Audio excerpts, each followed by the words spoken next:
Founding Father. It's a phrase that we throw around all the time. You probably picture Washington crossing the Delaware, Jefferson writing the Declaration of Independence, or maybe even Hamilton rapping on Broadway. But what really makes someone a founding father?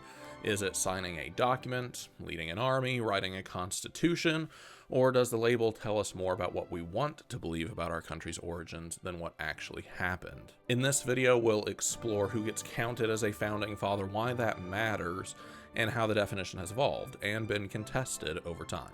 So what do people usually mean when they use the phrase founding father? Usually, about three big names will come to mind: George Washington, John Adams, and Thomas Jefferson.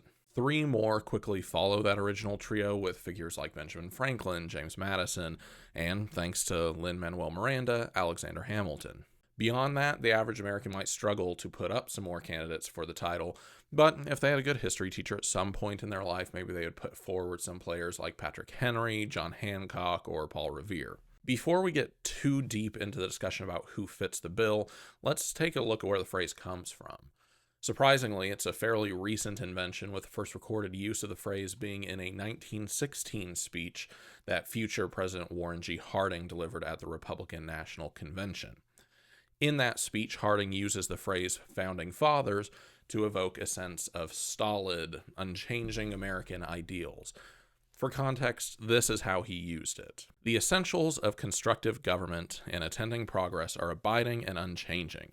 For example, we ought to be as genuinely American today as when the founding fathers flung their immortal defiance in the face of old world oppressions and dedicated a new republic to liberty and justice.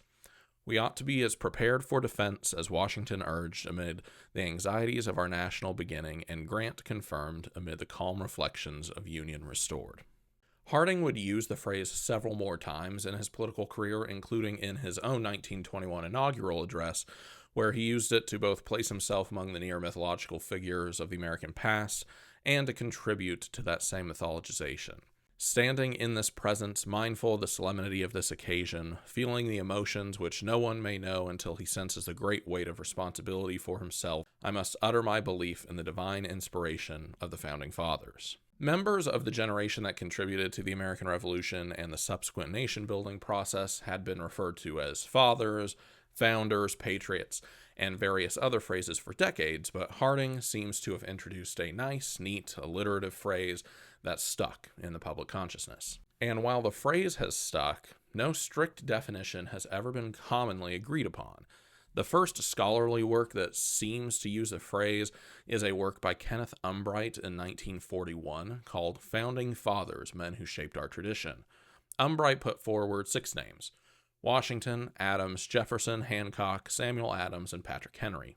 The eminent Richard B. Morris followed that in 1973 with his book, 7 Who Shaped Our Destiny, The Founding Fathers as Revolutionaries. In his 7, Morris removed Samuel Adams and Patrick Henry and added Alexander Hamilton, John Jay, and James Madison. What is shared between these early definitions of the phrase is a restriction to a handful of figures, all men, and all political leaders who either signed important documents or held major offices in some capacity. This has led to a common practice of trying to identify some criteria by which members of the revolutionary movement can be judged to gain access to the illustrious title of Founding Father. Some have tried to restrict the use to those who signed one of the 3 documents considered to be the Charters of Freedom, namely the Declaration of Independence, the Articles of Confederation, and the United States Constitution. This definition would give 119 men who signed one or more of these documents the title, which is already a much broader definition than those presented in the mid-20th century, but it still leaves out large groups who were undoubtedly integral to the revolutionary and nation-building process. George Washington was actually one of the few major military leaders who was also a signer of the Constitution, and by focusing on documents, figures like Henry Knox and Nathaniel Greene are excluded. Without the eventual success of the military side of the American Revolution, no nation-building process could have ever been accomplished, negating the major political contributions of a John Adams or a Thomas Jefferson.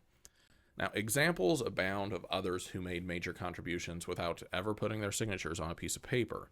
Is Thomas Paine a founding father, even though he never held office? Or what about John Jay, who did not attend the Constitutional Convention, but helped write the Federalist Papers that were critical to influencing public opinion toward ratification? And beyond those well-known names, what about the Abigail Adamses and Mercy Otis Warrens of the period, who directly influenced their husbands' public actions with their personal counsel and their own vision of revolutionary ideology? And in the case of Mercy Otis Warren, wrote one of the first histories of the period, impacting how all succeeding generations perceived this era. Black Americans also very clearly played an important role in the building of the United States. James Armistead Lafayette was a free black man whose efforts as a double agent working for American forces provided some of the critical intelligence that led to the final entrapment of General Cornwallis at Yorktown, a victory that presaged the American victory. Phyllis Wheatley's patriotic poetry contributed to the world of ideas swirling throughout the early United States, and her achievement of being the first black woman and third woman in general to publish a book of poetry in this country is something worth remembering. So we've addressed that there are some potential problems with the traditional scope of the phrase founding father, because its use necessarily limits our conception of the value of individual contributions to the efforts to form a new nation in the last quarter of the 18th century. The question then becomes, why does the definition matter at all? How we use language to define historical concepts matters, because it inherently influences, consciously or not, who we study, whose ideas we value, and how inclusive we perceive the act of the founding to be. In the sociology world, there's a concept known as symbolic interactionism that deals with how we use symbols, both verbal and nonverbal, to communicate ideas. Anything that can be used to communicate a shared idea can become a symbol, and a phrase like founding fathers is a great example of how two simple words put together can mean different things to different people. One way we see that in our day-to-day life is the different use cases shown in the modern political space. Founding father is a term rife with political implications because politicians can use the exact same two-word phrase to mean different things. Republicans have traditionally used the phrase significantly more than their Democratic counterparts, and it is usually used to give some sort of moral weight or authority to an argument. As the conservative political party in the U.S., Republicans are using founding father as an appeal to an ancient authority and a period of institution building that should be honored and revered. As an example, in 2007, Mitt Romney invoked the phrase in reverence to the original institutions set up by the founding generation.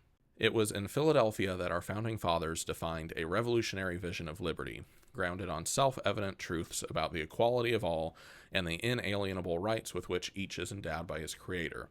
We cherish these sacred rights and secure them in our constitutional order. Democratic uses tend to conform to their more typically progressive mindset. In a 2020 eulogy of the late Congressman and civil rights leader John Lewis, former President Barack Obama tried to modernize the phrase and pull it into the present rather than using it simply to denote some element of the past, claiming that Lewis would be considered a founding father of that fuller, fairer, better America. Politicians from either side of the aisle are prone to invoking the founding fathers to lend moral weight or civic authority to their side of an issue. How often have you heard the phrase, "What would the founding fathers think?" as a rhetorical tool to support their argument? So because this phrase has social and political implications, it is actually pretty important for us to think about it.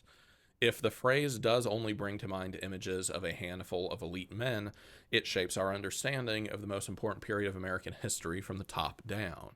It reinforces the idea that the revolution was created by elites for elites.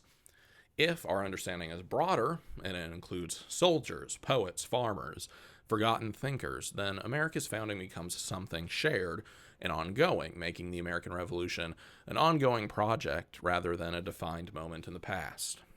It's possible that the better question isn't who were the founding fathers, but what kind of founding are we trying to remember? If we widen our lens, the revolution stops being just a monument to the past and starts looking more like a debate that's still going on, giving everyone an element of ownership in the most important discussions about how America was founded and what it's supposed to be today.